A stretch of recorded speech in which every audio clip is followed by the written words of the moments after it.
wabarakatuh. Kalau Pak Kasih tadi ada pantun, ini juga ada sedikit pantun Bapak Ibu. Tuku donat ning Malaysia. Kaduan. Tuh. Racucuk. Tuku donat ning Malaysia. Penyuluh agama Karanganyar mantap luar biasa. Tepuk tangan. Kaduan tapi gitu. Indonesia mawon, Oh, Pak. sejahtera, yang penting sejahtera. Mantap. Oke, yang saya hormati Bapak Kakanwil Kemenak Jawa Tengah, yang saya hormati Kepala Kemenak Kabupaten Karanganyar, yang saya hormati Kasih Dimas Islam Kemenak Karanganyar, dan yang saya hormati, saya banggakan Bapak Ibu penyuluh agama Islam ya, lebih tepatnya ya. Penyuluh agama Islam Kabupaten Karanganyar. Alhamdulillah senang sekali pada kesempatan pagi hari ini bisa silaturahmi. Kami Bapak Ibu nawaitunya silaturahmi. Jadi suul adab nanti kalau kita di depan sosok ngajari niki wonten para kiai, para ustad, para gus, para ning. Jadi kalau kita di sini nanti sosok ngajari lah malah kualat gitu. Nanti kita silaturahmi saja, kita sharing-sharing mawon.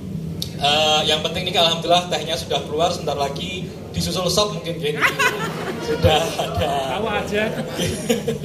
Tahu bakso, sudah ada apa namanya? Ubi. Oke. Alhamdulillah tadi sudah ada dari Densus memberikan pemahaman kepada kita, dan ya memang moderasi beragama ini menjadi prioritasnya Kementerian Agama. Bahkan sudah keluar. Yang ini satunya apa namanya, tantangan beragama. Bahkan di kampus-kampus hari ini ada rumah moderasi beragama, Bapak Ibu. Sudah ada rumah moderasi beragama. Kami bergiat di sana, di rumah moderasi beragama UIN Raden Mas Said Surakarta. Barangkali ada yang alumni IAIN. Kalau dulu IAIN ya, nopo Stein ya. Terus Stein ya, enten alumni Stein ya. Kami dari Stein Surakarta dulu apa namanya Stein, terus jadi IAIN, terus sekarang menjadi UIN Raden Mas Said Surakarta. Sudah setara dengan UIN Jogja, dengan UIN Jakarta, UIN Semarang. Jadi monggo kalau ada yang ingin menyekolahkan anak-anaknya ke UIN Surakarta. Jadi moderasi beragama program prioritas Kementerian Agama, dan alhamdulillah pada kesempatan pagi hari ini saya ditemani sahabat saya, teman saya, Ustadz Abdul Halim. Beliau ini sehari-hari dosen di PAI, Fakultas Tarbiyah, dan belum lama diberi amanah untuk menjadi takmir di Masjid Zayed, masjid yang kemarin viral nih. Jadi masjid yang apa namanya hadiah dari UAE, dari Syekh Zayed untuk Pak Jokowi, untuk Indonesia tentu saja. Beliau takmir di sana, dan itu merupakan masjid pelopor moderasi beragama nih, Gus. Nopo istilahnya pelopor moderasi beragama. Oke.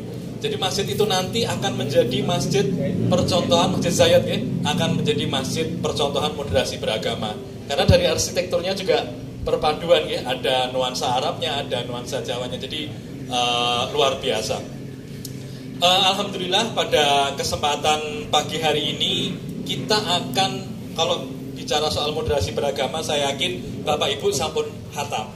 Bapak Ibu sudah selesai lah kalau soal moderasi beragama.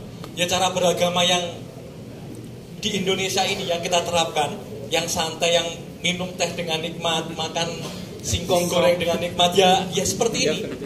Kenapa masih memikirkan untuk menjadikan negara ini negara Islam gitu? Kalau bisa kumpul, kalau bisa apa namanya serawo, ngopi bareng gitu, saya kadang tidak habis pikir. Tapi wonten Bapak Ibu mahasiswa kami sudah diterima jadi mahasiswa IAIN. Ini di slide ada Gus, coba di slide berikutnya. Ini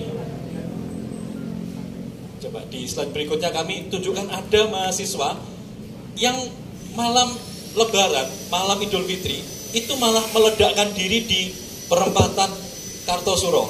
Wabilnya Kang Colomadu akrab ya, Tugu Kartosuro niku. Malam Lebaran orang lain beli baju, niki malah meledakkan diri Bapak Ibu di pos polisi. Dianggapnya polisi ini togut, dianggapnya polisi ini musuh agama Islam. Padahal kan sebetulnya tidak.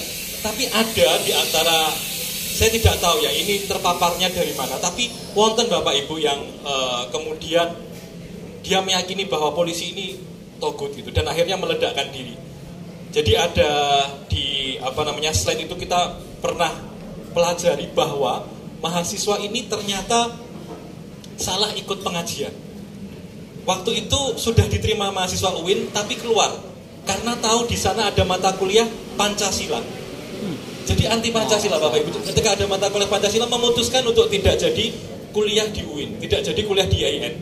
Lalu kemudian waktu tetangganya ada nikahan, hajatan, ada campur sari lah, biasanya dan campur sari itu niku. Dan niku anti campur sari. Kayaknya bukan ini fansnya Denny Caknan sepertinya ini.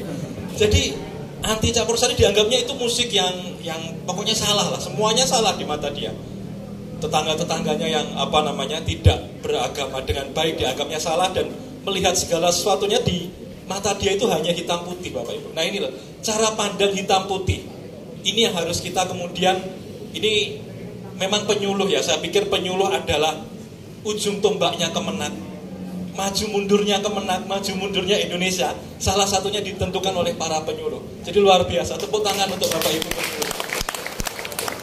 Yang berhadapan langsung dengan masyarakat, yang berhadapan langsung dengan anak-anak muda, dengan warga, dengan masyarakat yang punya majelis-majelis taklim, itu adalah Bapak Ibu penyuluh gitu. Jadi ini menjadi PR kita bersama Bapak Ibu penyuluh. Dan moderasi beragama ini nanti kaitannya juga harus dikuatkan dengan transformasi digital.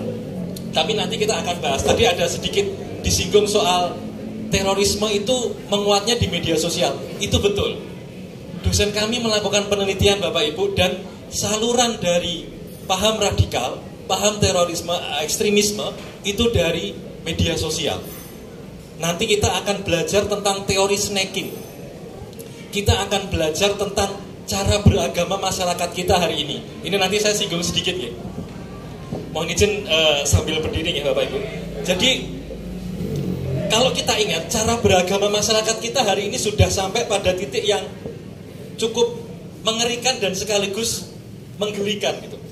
Jadi kalau kemarin kita perhatikan, ada yang viral, menawi Bapak Ibu di WA atau di media sosial pernah mirsani enten, niku bapak-bapak tani ngumpul, terus tanya ke Google, minta doa selamat. Doa selamat seperti apa? Jadi mereka itu mau syukuran begitu, tapi nggak ada yang bisa doa mohon selamat.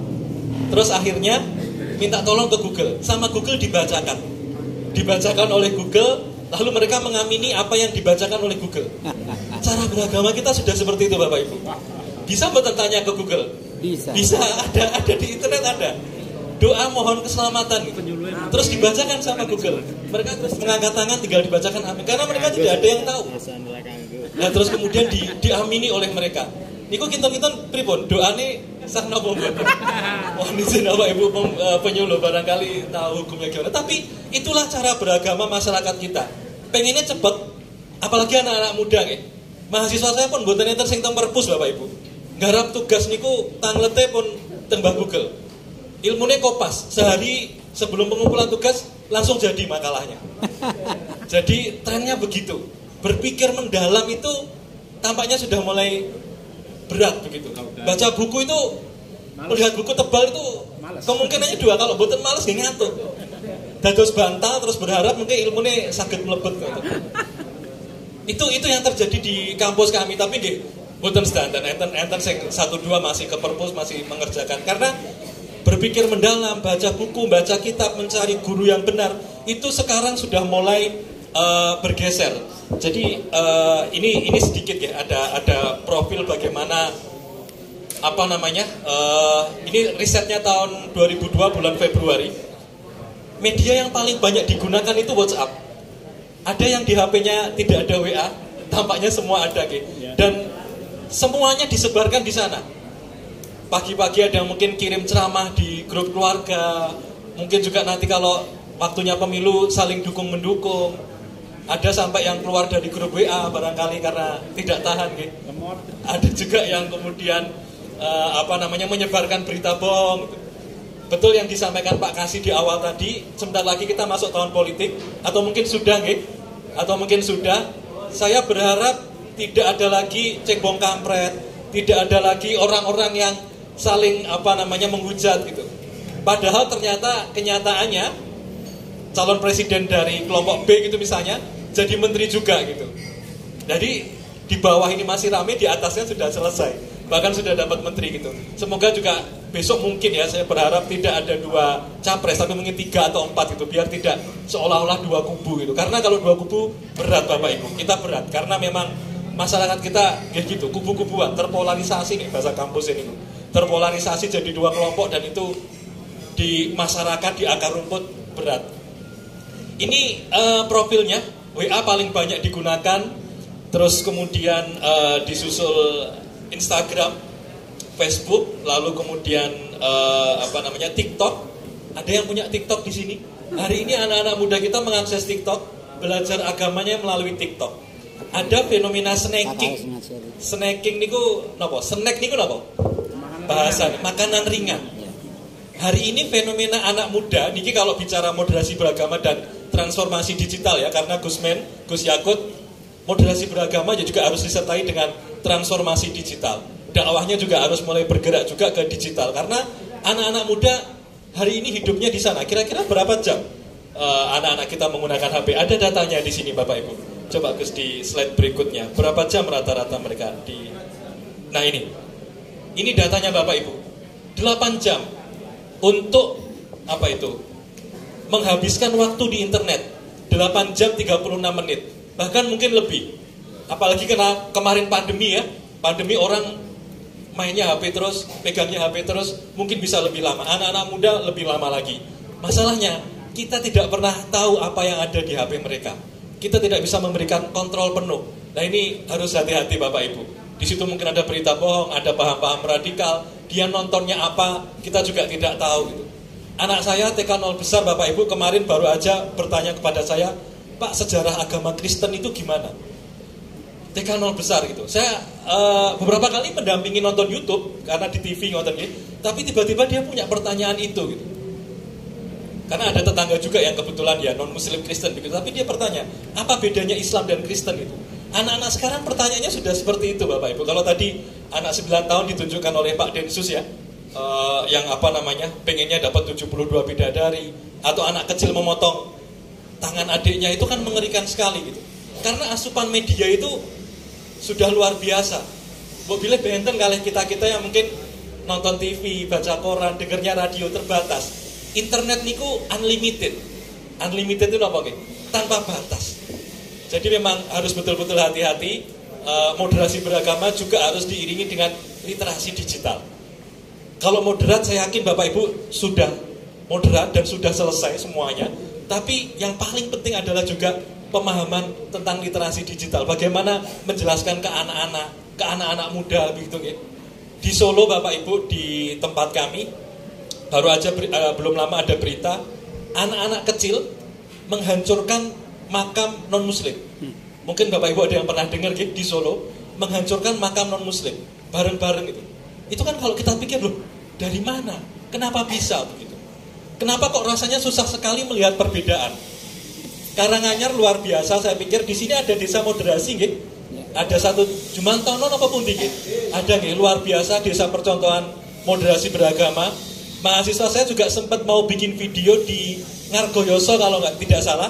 Ada desa yang 3 agama bisa hidup rukun. Kalau tidak salah, leres gitu, Ngargoyoso gitu. Ada Kristen, Hindu, Islam gitu gitu. Itu bisa hidup rukun gitu. Nah itu percontohan-percontohan, tampaknya kok susah sekali anak-anak barangkali ya melihat hidup dalam perbedaan gitu. Kalau saya di kelas kadang-kadang diskusi sama mahasiswa, kira-kira Gusti Allah ini bisa nggak menjadikan seluruh dunia ini Islam semua? Bisa. Sangat mudah karena Gusti Allah ya kan gitu. Tapi kenapa kok tidak dijadikan Islam semua? Itu diskusinya dengan mahasiswa. Tujuannya kan berbeda-beda agar kita saling mengenal, saling memahami, saling menyayangi dalam perbedaan. Kan itu Bapak Ibu. Nah ini yang kemudian kita selalu sampaikan kepada anak-anak muda agar mereka bisa menerima perbedaan. Kalau kita misalnya ada orang kecelakaan, ini guyonannya Cak Nun gitu. Kalau ada kecelakaan di jalan kan kita nggak mungkin bertanya sebelum menolong gitu kan. Wah ini ada kecelakaan, kita mau menolong, kita tanya dulu. Pak saya mau tolong tapi agamanya apa Pak? Gitu. Sudah berdarah-darah kita tanya agamanya gitu. Islam Mas, Islam gitu. Oh Islam gitu. Sebentar, Islamnya apa ini? NU atau Muhammadiyah gitu. Kan nggak mungkin kita tanya gitu. Terus dia jawab NU Pak, NU. Oh, oke NU, tapi PKB atau P3 Pak? Ditanya terus itu kan nggak mungkin. Kalau PKB Mas PKB. PKB ini Gus Muhaimin atau Gus Dur nih? Kan boten ngoten niku Bapak Ibu. Kita ya sudah nolong aja karena kita sesama manusia gitu, nggak melihat itu perbedaan. Waktu mau naik haji itu kan kira-kira kita juga tidak tanya ya pilotnya ini muslim atau non muslim gitu. Wah ini kalau pilotnya non muslim kita nggak berangkat ya lah boten gitu. Intinya diciptakan hidup bersama-sama itu agar saling memahami, mengenal, tolong menolong begitu. Saya pikir kalau ayat-ayat Bapak Ibu sudah selesai nih, sudah hafal semuanya. Tapi ini yang kadang-kala dilupakan. Itulah mengapa saya pikir tadi saya bikin coret-coretan. Orang pengen negara Islam, pengen tunggal semuanya di Indonesia ini Islam karena gini ku. Susah menerima perbedaan. Yang beda itu dianggap musuh. Di kalangan mahasiswa, tapi ini survei internal sebetulnya Bapak Ibu. Tapi gak apa-apa kami sampaikan. Itu ada yang menghendaki begitu. Indonesia menjadi negara Islam, didirikan khilafah, dan jumlahnya cukup mengkhawatirkan sebetulnya di kalangan mahasiswa. Yaitu tadi kita terus analisis, kita terus pelajari dari mana mereka bisa mendapatkan pemikiran yang semacam itu. Ya mungkin bisa dari pengajian, bisa dari orang tua, bisa juga dari media sosial itu tadi. Karena faktanya tadi Gus ada slide-nya ya tadi 8 jam menggunakan internet ya, ada di naik sedikit Gus. Nah ini ada 2 jam itu apa ya? Nonton TV tapi yang broadcast di YouTube. Jadi YouTubean itu sekitar 2 jam 50 menit, 3 jam gitu kayak katakanlah. Terus main sosmednya 3 jam. Terus kemudian membaca berita itu 1 jam 47. Ini apa judulnya, daily time spend with media, itu sehari-hari kita menghabiskan waktu untuk media sosial ini berapa lama gitu. Dan ini kita bisa amati Bapak Ibu di anak-anak kita, mungkin di lingkungan kita gitu. HP terus itu. Mungkin orang tua kan sampai kalau dilarang kok seolah-olah orang tuanya gaptek, tidak membebaskan anaknya, serba salah seolah-olah. Tapi gini ku, kita harus bisa hati-hati tidak membatasi 100%, tapi memberikan panduan, memberikan arahan. Karena kenyataannya seperti ini. Oke, kita ke yang fenomena snacking tadi ya Bapak Ibu. Ada fenomena ini, kita skip aja. Sebentar, ini Gus, yang matinya kebakaran ini. Nah, hari ini tantangan kita Bapak Ibu, itu juga matinya kebakaran. Enten buku nih, tapi kita nanti tidak akan membahas bukunya. Tapi matinya kebakaran itu nyata. Orang yang sebetulnya tidak terlalu paham tentang satu ilmu, tapi dia bicara ilmu itu. Dan di medsos, pengikutnya banyak. Mohon maaf, ada di internet itu, dia mengaku ustadz, dia mu'alaf, tapi followernya banyak sekali. Meskipun kadang-kadang pendapatnya kontroversial. Itu pendapatnya banyak dan diikuti anak muda. Nah ini monggo, Bapak Ibu kalau soal keilmuan, kita tidak ragu. Keilmuannya pasti sudah langit lah pun Bapak Ibu penyuluh niku. Tapi monggo kita hadir juga di media sosial barangkali. Kita juga hadir di kalangan anak-anak muda yang itu akan menjadi masa depan bangsa kita nanti di sana. Karena di internet hari ini banyak sekali Bapak Ibu. Waktu pandemi kemarin, orang yang ya sebetulnya orang biasa tapi bicara seolah-olah yang paling ngerti pandemi begitu. Nah ini repot juga gitu. Tidak terlalu ngerti agama tapi bicara agama gitu. Dan followernya banyak. Nah kalau istilahnya ini, di dunia internet itu bukan siapa yang pinter, bukan siapa yang ahli, tapi siapa yang bisa mengemas diri dengan baik, siapa yang bisa branding. Nah itu yang menjadi tantangan kita Bapak Ibu. Moderasi beragama tantangannya salah satunya ini, matinya kepakaran. Dia tidak pakar, tidak ahli, boten patio pinter, tapi muncul terus dan tampil terus, followernya banyak kalau di media sosial gitu. Nah ini menjadi tantangan kita bersama. Oke Gus, selanjutnya. Ini kita skip aja tentang media sosial. Ada fenomena ini fenomena snacking. Snacking itu ngeten iki Bapak Ibu. Snack itu kan makanan ringan gitu. Makanan ringan, jajan. Nopo ke kremian, nopo lah nih istilahnya Karanganyar niku nopo ke jajan lagi. Makanan ringan gitu. Fenomena beragama anak muda hari ini adalah snacking. Maunya yang pendek-pendek, yang ringan-ringan. Mungkin mbak-mbaknya atau mas-masnya yang mencermati medsos, itu kan dulu TikTok dianggap tidak populer ya. Dihujat bahkan ada bawa TikTok itu. Tapi sekarang menjadi media sosial yang paling populer. Ini kurang basisnya apa? Video pendek. Nanti ada lagi Instagram. Di Instagram ada Reels. Di YouTube ada Short gitu. Video-video pendek. Facebook juga isinya pendek-pendek. Instagram juga foto dan caption-caption pendek gitu. Itulah yang membuat anak-anak muda hari ini fenomena snacking. Ini ya, salah satu cirinya itu mengkonsumsi hal-hal yang ringan, yang pendek, yang dikit-dikit gitu. Kalau makan besar itu makan banyak sampai kenyang gitu. Kalau sekarang tidak, Bapak Ibu. Cara berpikirnya itu dibentuk oleh medsos. Cara berpikirnya dibentuk oleh media sosial, pendek-pendek gitu. Maka kalau dikasih pembelajaran yang panjang itu kadang sering bosen. Anak-anak TK sekarang tuh lebih pengen diajak outing kelas, jalan-jalan kemana gitu. Lama-lama di kelas tuh katanya bosen, harus banyak mainnya. Itu pun juga mengidap di mahasiswa. Mahasiswa ini pun 50 menit, sudah 60 menit di kelas niku hawane pun ongap anggap sing pun boten duwe izin ya langsung bubuk teng kelas niki nggih wonten.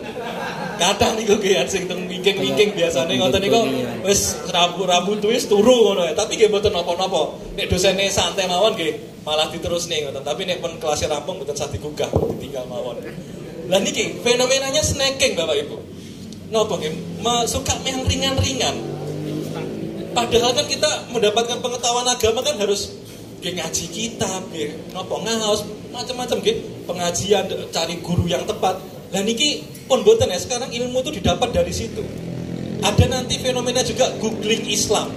Apa-apa di googling, apa-apa tanya Mbah Google. Contohnya gini kok, bapak-bapak sing boten ngertos doa mohon keselamatan, tanya Mbah Google, terus ada suaranya diamini bareng-bareng gitu. Google berarti pahalanya nggak kata gitu. Bisa memberikan doa. Tapi itu terjadi Bapak Ibu. Itu kita alami dan beragama kita sudah sampai ke sana. Beragama kita sudah sampai ke sana. Nyari pengetahuan itu di Google. Misalnya ada pemilihan kepala daerah gitu di Solo misalnya yang ada Pak Efek Rudi yang non Muslim. Mahasiswa itu googlingnya gini, hukum memilih pemimpin non Muslim. Carinya di Google. Iya kalau masuk ke website yang benar. Kalau boten, lah niku repot. Hari ini internet itu seperti rimba raya, seperti hutan belantara. Kita nggak tahu nanti kita kalau nggak hati-hati ya tersesat, nggak tahu akan kemana begitu. Ada media-media Islam yang bagus misalnya. Saya dan Pak Halim di kampus mengelola namanya islamsantun.org. Itu ikhtiar kami untuk memberikan pemahaman keislaman yang moderat, yang toleran kepada mahasiswa dan kepada pembaca secara umum gitu ya, agar kemudian ya mereka mendapatkan pemahaman agama yang baik. Ada media seperti islami.co, Alif ID itu ingin mengisi internet dengan info-info yang moderat Islam, yang moderat Islam, yang toleran, yang sumbernya jelas begitu. Tapi tantangannya hari ini karena persaingan dunia internet, kalau orang mencari jadwal sholat gitu misalnya, tidak lagi diarahkan ke media Islam seperti Islami atau NU Online atau Muhammadiyah.org.id gitu misalnya. Boten, sekarang diarahkannya ke website bola, diarahkannya ke website misalnya OKZone gitu. Jadi website-website yang umum itu juga memuat jadwal sholat. Atau misalnya tata cara sholat gerhana gitu. Coba Bapak Ibu kalau yang ada HP itu, tata cara sholat gerhana itu, yang pertama muncul apa coba itu? Apakah website-website keislaman? Itu tampaknya sekarang sudah okzone.com, detik.com, jadi ada gitu. Meskipun mereka juga nggak jelas ngambilnya dari mana gitu. Kita bisa simulasi nggak ya Gus ya di Google gitu, kita googling gitu, tata cara sholat gerhana gitu. Yang muncul paling atas itu di mana sih kalau orang googling gitu? Karena fenomenanya hari ini googling Islam Bapak Ibu.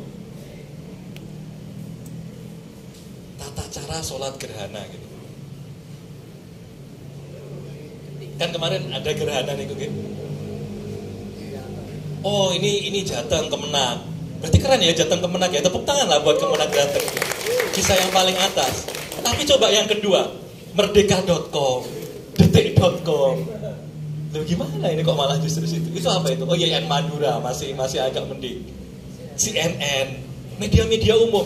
Mereka ngambilnya dari mana? Wallahu alam. Itu tepat atau enggak? Wallahu alam. Tapi saya kira nanti cara beragama kita akan seperti itu. Maka semoga ada kesadaran kita mulai mengisi media sosial, mulai mengisi internet begitu.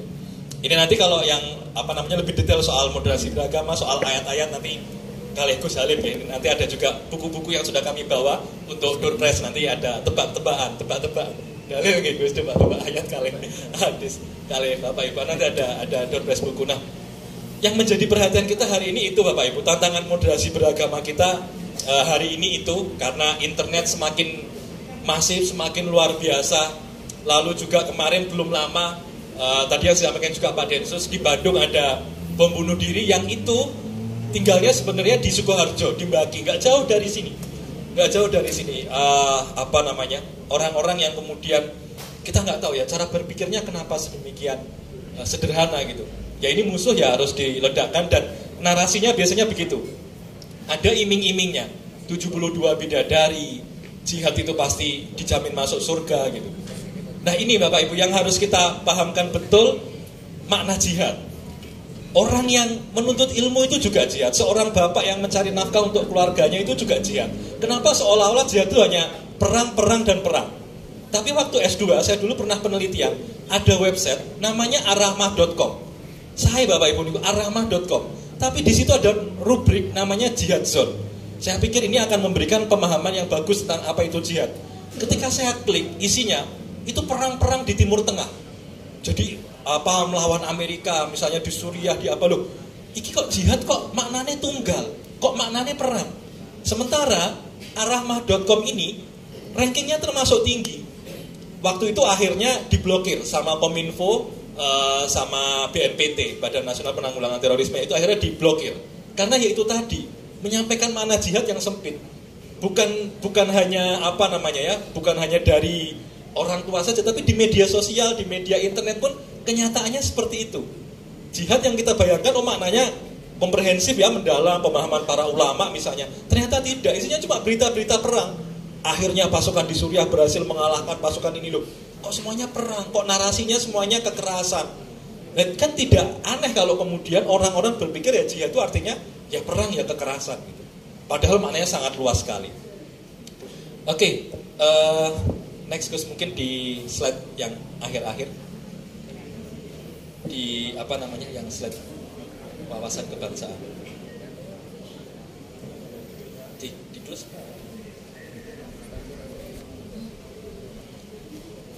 Wawasan kebangsaan. Bisa. Yang punya jaket boleh diiyuk Oh Jawa nggih, monggo mau ini dulu. Jaket dan ini kita break boleh. Ini tampaknya juga slide-nya belum bisa dibuka nih tadi, PowerPoint-nya. Monggo Bapak Ibu kalau misalkan ada yang mau ngambil jaket sama helm dulu. Kita break dulu ya Mas. Oke, untuk sesi saya pikir itu kita penyuluh menjadi bagian dari solusi. Tantangan kita radikalisme, terorisme, maka moderasi beragama dan transformasi digital sebagaimana yang diinginkan oleh Kementerian Agama dan oleh kita semua harus kita kuatkan.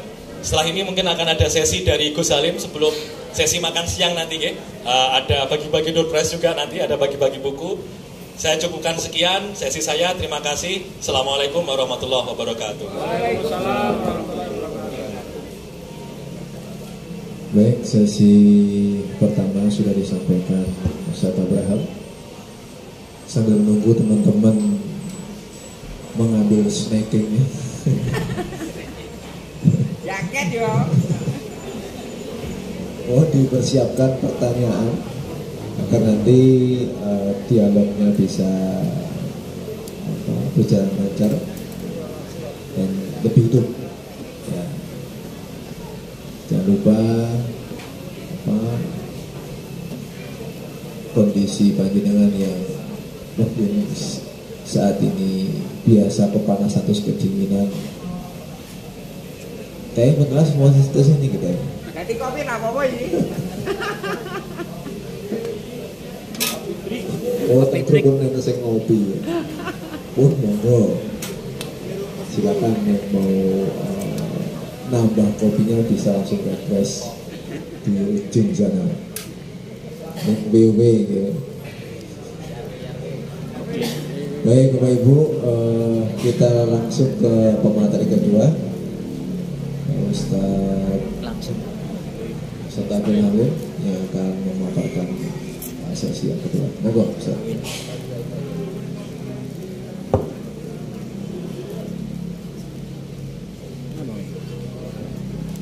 Cek.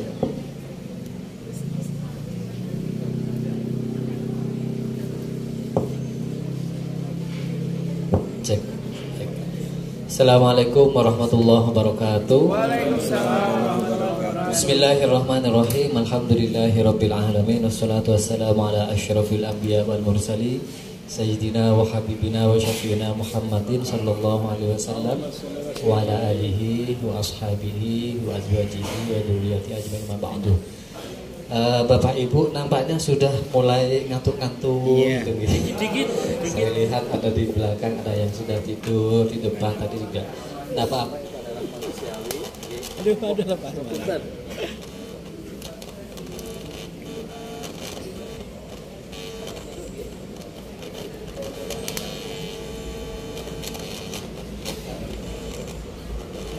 Cek satu, mapunten.